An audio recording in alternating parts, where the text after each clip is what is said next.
بسم اللہ الرحمن الرحیم۔ بچوں، آپ نے ہم جو ہے اپنی پچھلی کلاس میں بھی پڑھی ہے اور گریڈ 2 میں بھی آپ پڑھتے ہوئے آئے ہیں۔ ہم ایک نظم ہوتی ہے، یعنی کہ جس کو ہم بڑے ہی آرام سے ردم میں پڑھ سکتے ہیں، لیکن دنیا میں بہت سارے لوگ ہیں جو نظمیں لکھتے ہیں اور نظموں کی مختلف ان کا عنوان ہوتے ہیں، یعنی کہ وہ کسی اور چیز کے لیے لکھی جاتی ہیں تو انہیں ہم نظم کہتے ہیں۔ اگر وہ اپنے ملک کے لیے لکھا جائے تو ہم اسے ملی نغمہ کہتے ہیں۔ اسی طرح جب ہم اللہ تعالیٰ کی تعریف میں کوئی نظم لکھتے ہیں تو اسے حمد کہتے ہیں، اور جب ہم نبی صلی اللہ علیہ وسلم کی تعریف میں ایک نظم لکھتے ہیں تو اسے نعت کہا جاتا ہے۔ تو آج ہمارا سبق جو ہے نظم کے جو حمد ہم آج پڑھنا شروع کریں گے، اور آپ نے اس پہ غور کرنا ہے کہ اللہ تعالیٰ کی کون سی نعمتوں کا شاعر نے ذکر کیا ہے۔ یہ حمد بہت خوبصورت ہے اور اس کے ایک ایک شعر کو آپ نے خوبصورتی سے سمجھنا ہے، اور اس کے بارے میں آپ نے ساتھ ساتھ اپنے ذہن میں جو آنے والے سوالات ہیں ان کو رکھنا ہے، تاکہ آپ کی معلومات میں اضافہ ہو سکے۔ ہم کے جو پہلے اشعار ہیں آپ ان کو غور سے دیکھیے اور پڑھنے کی کوشش بھی کیجیے، اور ساتھ ساتھ میں بھی آپ کے لیے پڑھ رہی ہوں۔ جو چیز خدا نے ہے بنائی، اس میں ظاہر ہے خوش نمائی۔ اس چیز کا تو آپ کو پتہ ہے کہ جو بھی اللہ تعالیٰ نے کائنات میں جتنی بھی چیزیں بنائی ہیں، کائنات کہتے ہیں پوری یونیورس کو، تو اللہ تعالیٰ نے جو بھی چیز بنائی ہے تو اگر آپ اس کو غور سے دیکھیں تو اس میں بہت خوبصورتی نظر آتی ہے۔ خوش ربائی کا کیا مطلب ہے؟ خوبصورتی، یعنی کہ دنیا کی ہر چیز جو ہے وہ آپ کو خوبصورت لگے گی۔ آپ کو پتھر دیکھنے میں جب آپ دیکھتے ہیں تو وہ پتھر بھی اتنے خوبصورت ہوتے ہیں۔ آپ درختوں کو دیکھ لیں، پھولوں کو دیکھ لیں، تتلیوں کو دیکھ لیں، اللہ کی بنائی ہوئی ہر چیز جو ہے اس میں خوبصورتی ہے۔ اور اللہ تعالیٰ قرآن پاک میں فرماتا ہے کہ وہ خوبصورت ہے اور خوبصورتی کو پسند کرتا ہے۔ اللہ جمیل یحب الجمال، اللہ تعالیٰ خود بھی خوبصورت ہے اور خوبصورتی کو پسند کرتا ہے، تو اس لیے اس نے پوری کائنات کو بہت خوبصورتی سے تخلیق کیا ہے۔ بس صرف ہمیں اس کو دیکھنا چاہیے۔ ہم کبھی کبھی بہت بری چیزوں کو دیکھنا شروع کر دیتے ہیں تو ہمیں خوبصورت چیزیں نظر نہیں آتی، لیکن اگر ہم خوبصورت چیزوں کو دیکھنا شروع کریں تو ہمیں اپنے ارد گرد بکھری ہوئی تمام کائنات میں خوبصورتی ہی خوبصورتی دکھائی دے گی۔ اگلے شعر کی طرف چلتے ہیں۔ ہر چیز کی ہے ادا نرالی، حکمت سے نہیں ہے کوئی خالی۔ یعنی کہ جو بھی چیز اللہ تعالیٰ نے پیدا کی ہے، ادا نرالی، نرالی کا مطلب یہ ہوتا ہے کہ وہ دوسرے سے مختلف ہے۔ اب آپ جانوروں کو دیکھ لیں، ہر جانور کو اللہ تعالیٰ نے دوسرے سے مختلف پیدا کیا ہے۔ آپ پودوں کو دیکھ لیں، آپ پھولوں کو دیکھ لیں، کسی بھی چیز کو دیکھ لیں، انسان دیکھیں، کتنے دنیا میں اللہ تعالیٰ نے انسان پیدا کیے، لیکن ہر انسان دوسرے سے مختلف ہے۔ ادا کا مطلب ہوتا ہے طریقہ، یعنی کہ جب بھی ہم کسی بھی چیز کو دیکھتے ہیں تو اللہ نے اس کو کسی ڈیفرنٹ طریقے سے پیدا کیا ہوتا ہے۔ ہر چیز کو اللہ نے ایک مختلف طریقے سے بنایا ہے۔ حکمت کا مطلب ہے دانائی یا عقل۔ حکمت سے نہیں ہے کوئی خالی، یعنی کہ یہ جو چیزیں اللہ تعالیٰ نے بنائی ہیں یہ بلا وجہ نہیں بنائی کہ ایسے ہی پھول پودے بنا دیے اللہ تعالیٰ نے، ایسے ہی درخت بنا دیا، ایسے ہی انسان بنا دیے، جانور بنا دیے۔ جو جانور بنایا گیا، جو انسان بنایا گیا، جو پودے بنائے گئے، دنیا کی کوئی بھی چیز بنائے گی، رات کو تارے بنائے گئے۔ آپ دیکھیں کہ آسمان پر ستارے نظر آتے ہیں رات میں، اور چاند نظر آتا ہے رات میں، تو کتنے لوگوں کو اللہ تعالیٰ اس سے روشنی دیتا ہے۔ جو اندھیروں میں سفر کرنے والوں کے لیے وہی چیز روشنی بن جاتی ہے۔ اور اسی طرح آپ دیکھیں کہ اگر دھوپ نہ ہو تو ہماری زندگی کا کوئی تصور نہیں، ہم کہیں بھی ہم دنیا میں سروائیو نہیں کر سکتے، ہم زندہ نہیں رہ سکتے، کیونکہ دھوپ سے ہی زندگی ہے۔ تو اللہ کی جو بھی بنائی ہوئی چیز ہے نا، اس میں کوئی نہ کوئی اللہ تعالیٰ نے اس میں کوئی نہ کوئی حکمت رکھی ہے، اور اس کو بنانے میں اللہ تعالیٰ نے کوئی نہ کوئی اس کی مصلحت ہے۔ اور تو اور اگر آپ دیکھیں چھوٹی سی چیونٹی ہے، ایک دفعہ حضرت داؤد علیہ السلام کو یہ ایک کیڑا نظر آیا اور ان کے دل میں خیال آیا. آپ کو پتہ ہے حضرت داؤد اللہ تعالیٰ کے پیغمبر تھے. ان کو ایک دفعہ ایک کیڑا دکھائی دیا اور انہوں نے اس کو دیکھتے ہی دل میں سوچا کہ اس کیڑے کو کیوں پیدا کر دیا اللہ تعالیٰ نے. تو اللہ تعالیٰ نے اس کیڑے کے منہ میں زبان دے دی اور وہ بات کرنے لگ گیا. اور اس نے بات کرتے ہوئے یہ کہا کہ مجھے اللہ تعالیٰ نے اپنی عبادت کے لیے یا اپنے ذکر کے لیے پیدا کیا. یعنی کہ ایک چھوٹا سا کیڑا بھی اللہ تعالیٰ نے بلا وجہ پیدا نہیں کیا. تو اس کا مطلب ہے کہ اللہ کی جو بھی چیز دنیا میں اللہ نے بنائی ہے اس کو کسی نہ کسی مصلحت کے تحت پیدا کیا ہے. اگلے شعر کی طرف چلتے ہیں. تاروں بھری رات کیا بنائی، دن کو بخشی عجب صفائی.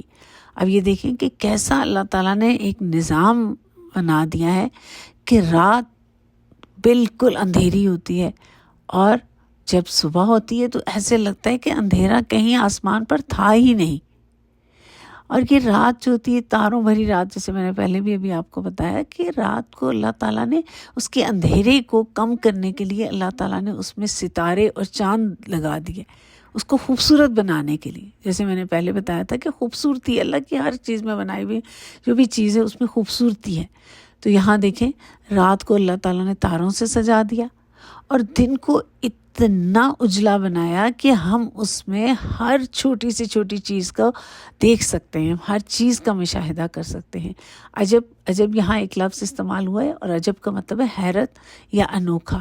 یعنی کہ ایک بالکل حیرت انگیز طرح کی اللہ تعالیٰ نے اس کے اندر صفائی، یعنی کہ اس کے اندر جو روشنی رکھی ہے وہ دن کی اتنی ہے کہ آپ اس میں اندازہ نہیں کر سکتے کہ رات کو یہی آسمان اتنا سیاہ تھا یا اس میں اتنا اندھیرا تھا. تو اللہ کی بنائی ہوئی نعمتوں کو خوب ہمیں دیکھنا چاہیے اور اللہ تعالیٰ کی اس کائنات پر غور کرنا چاہیے، کیونکہ قرآن پاک میں بھی اللہ تعالیٰ ہمیشہ انسانوں کو یہی مخاطب کرتے ہیں کہ ہمیں اپنی اللہ تعالیٰ کی جو کائنات اس نے بنائی ہے اس کو ہم دیکھیں اور اس کو مسخر کریں. یعنی کہ ہمیں اس کو ایکسپلور کرنا چاہیے، ہمیں دیکھنا چاہیے کہ کوئی چیز کیسے بنی ہوئی ہے یا اس کے اندر اور کیا کیا ہے. کیونکہ سمندروں کے اندر قرآن میں لکھا ہے کہ سمندروں کے اندر اللہ تعالیٰ نے اور اس کے اندر کتنی اندر ایک تہ ہے، پھر آسمان ہے وہ بھی تہ بتہ بنایا گیا ہے. جیسے کہا جاتا ہے قرآن میں ہے کہ 7 آسمان ہیں اور 7 زمین کی تہ ہیں. اسی طرح جب ہم ان چیزوں کو دیکھنا شروع کرتے ہیں تو پھر ہمیں احساس ہوتا ہے کہ ہمارا رب کتنا عظیم ہے اور کتنا وہ بڑا خالق ہے اور کتنا ہی وہ عظیم ایک تخلیق کرنے والا ہے. اس نے اس کائنات کو کتنی خوبصورتی سے تخلیق کیا اور یہ اس کے لیے کوئی بھی مشکل نہیں ہے. اللہ تعالیٰ تو صرف کن کہہ دیتا ہے اور چیز ہو جاتی ہے. تو یہ اللہ تعالیٰ کے لیے کوئی مشکل کام نہیں یہ ساری چیزیں بنانا، اس نے بہت آسانی سے یہ چیزیں بنائی ہیں. چلیں جی آگے دیکھتے ہیں کہ شاعر ہمیں اگلے شعر میں کیا بتاتا ہے. جاڑا گرمی بہار برسات، ہر رت میں نیا سما نئی بات. اب یہ تو میرا خیال ہے کہ آپ کو پتہ ہوگا کہ 4 موسم جن کا اکثر ذکر کیا جاتا ہے، اور پاکستان تو ایسا ملک ہے جہاں پر یہ چاروں موسم ہمیں ملتے ہیں. لیکن جاڑا کا مطلب ہے سردی، اور سردی کا موسم جو ہوتا ہے اکثر اس میں برف باری ہوتی ہے، کسی جگہ پہ ہوتی ہے کہیں نہیں ہوتی. تو ہم سردی میں ایک بالکل مختلف نظارے دیکھتے ہیں. پھر وہی جب بدل جاتا ہے موسم تو گرمی شروع ہو جاتی ہے. تو گرمی کا ایک اپنا ہی ماحول بن جاتا ہے، بہت پسینے آتے ہیں، انسان گرم رہتا ہے، بہت ہی ٹھنڈی ٹھنڈی کھانے کی چیزیں کھاتا ہے. اور جب سردی ہوتی ہے تو ہم گرم گرم چیزیں کھاتے ہیں، گرم کپڑے پہنتے ہیں. تو بالکل ایک دوسرے کے مختلف یا متضاد ہو جاتے ہیں دونوں موسم. اور آپ بتائیے کہ یہاں کون کون سے موسم آپ سمجھتے ہیں کہ جاڑا جو ہے وہ کس مہینے میں آتا ہے اور گرمی کا موسم وہ کس مہینے میں آتا ہے. اور گرمی میں تو آپ کو اچھا لگتا ہوگا کیونکہ گرمیوں میں چھٹیاں بھی بہت ملتی ہیں. اچھا جی 2 موسم ایسے ہیں جو ان دونوں موسموں کے آنے سے پہلے آ جاتے ہیں. جیسے گرمی جب شروع ہونے لگتی ہے تو اس سے پہلے ہمیں ایک موسم ملتا ہے جو بہت ہی خوبصورت موسم ہوتا ہے، کیونکہ جب یہ سردی کا موسم ختم ہوتا ہے تو اس وقت ایک خوبصورت سا موسم شروع ہو جاتا ہے، اور اسے آپ انگلش میں اسپرنگ کہتے ہیں اور اردو میں اسے بہار کا موسم کہا جاتا ہے۔ اور یہ اتنا خوبصورت موسم ہوتا ہے کہ ہر طرف آپ کو سبزہ ہی سبزہ دکھائی دیتا ہے، ہر چیز ہری ہو جاتی ہے، نئے پھول کھلتے ہیں، نئی ہر طرف سے آپ کو جو ہے وہ خوشبوئیں، تتلیاں اڑتی ہیں، ہر جگہ سے آپ کو اس طرح کی نظارے نظر آتے ہیں۔ اور جب ہمارے پاس گرمی کا موسم ختم ہونے والا ہوتا ہے تو اس وقت کیا ہوتا ہے کہ سردی کا موسم شروع ہونے والا ہو تو ہمارے پاس ایک موسم آتا ہے جس کو ہم خزاں بھی کہتے ہیں، اور خزاں میں پتے جھڑنے لگ جاتے ہیں اور ایک سردی کا آہستہ آہستہ سے اس کا شروع ہو جاتا ہے۔ لیکن یہاں پر بات کی گئی ہے برسات کی۔ برسات کا موسم پاکستان میں جو ہے کہ شدید گرمی کے موسم میں جب بارشیں شروع ہو جاتی ہیں، جیسے آج کل آپ دیکھ رہے ہیں پاکستان میں اگست اور جولائی کا مہینہ ہوتا ہے، اور اس میں برسات کا مہینہ اس کو اسی لیے کہا جاتا ہے کہ اس میں بہت بارشیں برستی ہیں، اور یہ بارشیں کبھی کبھی سیلاب لے آتی ہیں اور کبھی کبھی ہمارے فصلوں کو بہت اچھا بھی کر دیتی ہیں۔ اگر اللہ تعالیٰ ان کے شر سے ہمیں بچا دے تو ہم ان سے سیراب ہوتے ہیں، اور اگر اس میں شر پیدا ہو جائے تو جیسے آج کل آپ دیکھتے ہوں گے کہ ہمارے ملک میں بہت زیادہ اس کی وجہ سے طوفان آ جاتے ہیں اور سیلاب آنے لگ جاتے ہیں، جس سے لوگوں کا نقصان ہوتا ہے۔ یہاں پر لفظ جاڑا، اس کا مطلب لکھا گیا ہے سردی، برسات، بارش کا موسم۔ رت کہتے ہیں کسی بھی موسم کو، کوئی بھی سیزن جس کو آپ کہیں گے انگلش میں، تو موسم، رت، موسم، سیزن سب ایک ہی مطلب ہے۔ سما کہتے ہیں کیفیت یا حالت، جیسے گرمی میں بہت گرمی کی کیفیت ہوتی ہے، سردی میں بہت سردی کی کیفیت ہوتی ہے، یعنی کہ جو چیز ہم فیل کرتے ہیں اس کو سما یا کیفیت کہہ سکتے ہیں، جو ہم دیکھ رہے ہوتے ہیں کہ کیسی وہاں پر ایک سین کریٹ ہو جاتا ہے، یہ ایک ماحول سا بن جاتا ہے، اس کو سما کہتے ہیں۔ اب یہ دیکھیں کہ اللہ تعالیٰ نے ہمیں صرف اور صرف اس کائنات کو بنایا نہیں، بلکہ اس کائنات میں موسم رنگ برنگے دیے جس کی وجہ سے ہم بور نہیں ہوتے، ورنہ اگر زندگی میں ایک جیسا موسم رہے، ایک جیسا ماحول ہو تو ہم ہر وقت ایک چیز کو دیکھ کے ہم بالکل جو ہے وہ بور ہو جائیں، اور ہمیں اچھا نہ لگے کہ ہم تنگ پڑ جائیں کہ ایک ہی جیسا موسم، ایک ہی جیسا ماحول۔ تو اس لیے اللہ تعالیٰ نے ہمیں اتنے رنگ برنگے موسموں سے نوازا ہے۔ تو یہ قرآن میں اسی لیے کہا گیا ہے فَبِأَيِّ آلَاءِ رَبِّكُمَا تُكَذِّبَانِ، اور تم اللہ تعالیٰ کی کون کون سی نعمتوں کو جھٹلاؤ گے۔ اب آپ دیکھیں کہ یہ موسم بھی اللہ کی ایک بہترین نعمت ہے۔ اگر آپ سارا سال گرمی میں رہیں گے تو کتنا تنگ پڑ جائیں گے، سارا سال اگر سردی میں رہیں تو کتنے تنگ پڑ جائیں۔ تو اللہ تعالیٰ کی ہر نعمتوں کا ہمیشہ شکر ادا کرنا چاہیے، اور ہمیں اس چیز کا اعتراف کرنا چاہیے کہ اللہ تعالیٰ نے ہمیں کتنی بہترین اور کتنی خوبصورت زندگی عطا کی ہے۔ اگلا شعر دیکھتے ہیں جی۔ جاڑے سے بدن ہے تھر تھراتا، ہر شخص ہے دن میں دھوپ کھاتا۔ اچھا، اب آپ کو بہت زیادہ اس میں اپنی توجہ رکھنی ہے۔ اب میں آپ سے پوچھنے والی ہوں کہ جاڑا کون سا موسم ہے؟ کون بتا سکتا ہے؟ جاڑا کسے کہتے ہیں؟ ابھی ہم نے بات پیچھے پڑھا بھی ہے، لیکن آپ کو شاید تصویروں سے سمجھ بھی آ جائے۔ جی بالکل، جاڑا سردی کا موسم ہوتا ہے، اور بدن کا مطلب ہوتا ہے کہ ہماری باڈی جو ہے اس میں شیورنگ شروع ہو جاتی۔ تھرتھرانا کا مطلب کیا ہوتا ہے؟ شیورنگ ہو جانی، مطلب ہمیں بہت سردی لگتی ہے تو ہم کانپنے لگ جاتے ہیں سردی سے۔ ہر شخص سے دن میں دھوپ کھاتا، اور سردی کے موسم میں دھوپ میں بیٹھنا سب سے اچھا لگتا ہے۔ کیوں؟ کوئی انسان یہ نہیں چاہتا کہ اس کی سردی جو ہے اس طرح دھوپ کے بغیر گزرے۔ اور آپ کو پتہ ہے سردی کے موسم میں لوگ گرم فروٹ جو ہے وہ کون سے ہوتے ہیں، ڈرائی فروٹ، وہ انسان کے بدن میں بہت زیادہ اس کو توانائی دیتے ہیں، اس کو سردی سے بچاتے ہیں۔ تو لوگ اس طرح کی چیزیں استعمال کرتے ہیں، ڈرائی فروٹ کھاتے ہیں، سوپ پیتے ہیں، حلوے کھاتے ہیں۔ اس طرح کی چیزیں کھانے سے ان کے اندر توانائی پیدا ہوتی ہے اور وہ سردی کا مقابلہ کر سکتے ہیں۔ جی آگے دیکھتے ہیں۔ پھوٹی نئی کونپلیں شجر میں، ایک جوش بھرا ہوا ہے سر میں۔ اس کا کیا مطلب ہے کہ ابھی ہم نے ایک موسم کا نام لیا تھا کہ جس میں ہر چیز جو ہے وہ نئی پیدا ہونے لگ جاتی ہے، نئے پتے نکلنے لگتے ہیں، پھول نکلتے ہیں، تتیاں اڑتی ہیں۔ کون سا موسم ہے وہ؟ جی بہار کا موسم ہے، اور اس میں جو ہے وہ لوگ ایکسائٹیڈ ہو جاتے ہیں، ایک جوش بھرا ہوا ہے سر میں. اب سر تو مطلب یہ نہیں کہ آپ کے سر کے اندر کوئی چیز بھر جاتی ہے، اس کا مطلب یہ ہوتا ہے کہ آپ کے اندر ایک ایکسائٹمنٹ پیدا ہو جاتی ہے جب آپ اس طرح کی ایک دم سے جو ہے نا ٹھنڈے اور بہت بورنگ سے ماحول سے نکلتے ہیں. یعنی کہ سردی کے موسم میں لوگ بہت اندر گھروں کے رہتے ہیں، باہر نہیں جاتے، بارشیں ہو رہی ہیں، برف باری پڑ رہی ہے، تو اس کی وجہ سے لوگوں نے جو ہی یہ آ جاتا ہے نیا موسم بہار کا، تو لوگ بہت خوش ہوتے ہیں اور پرندے خوش ہوتے ہیں اور تتلیاں پھرنے لگ جاتی ہیں. ہر طرف آپ باغوں میں جائیں تو آپ کو جگہ جگہ تتلیاں دکھائی دیں گی، نئے پودے کھلنے لگتے ہیں، پھوٹی نئی کونپلیں. کونپل کس کو کہتے ہیں؟ کونپل کہتے ہیں تازہ پتیوں، یعنی کہ جو نیو فریش لیوز ہوتے ہیں ان کو کہا جاتا ہے کونپلیں. تو اب کیا ہوتا ہے جی کہ جب یہ کونپلیں نکلنے لگتی ہیں تو وہ ان کا رنگ بھی ایک مختلف ہوتا ہے. ایک جب آپ دیکھتے ہیں تو ڈارک گرین سے ہوتے ہیں پتے، اور جب ایک فریش لیوز جب نکلتے ہیں تو ان کا کلر بالکل ڈفرینٹ ہوتا ہے، بہت مختلف سا ہوتا ہے. اور یہ ایک بہت خوبصورت نظارہ ہوتا ہے جب نئے پھول کھلتے ہیں، نئے درختوں پہ پتے آتے ہیں، اور پھل لگنے کا جو ایک موسم ہے وہ بھی شروع ہو جاتا ہے. تو وہ بور سا ایک درختوں پہ آ جاتا ہے جس سے ہمیں لگتا ہے کہ اب اس درخت پر پھل لگنے والے ہیں.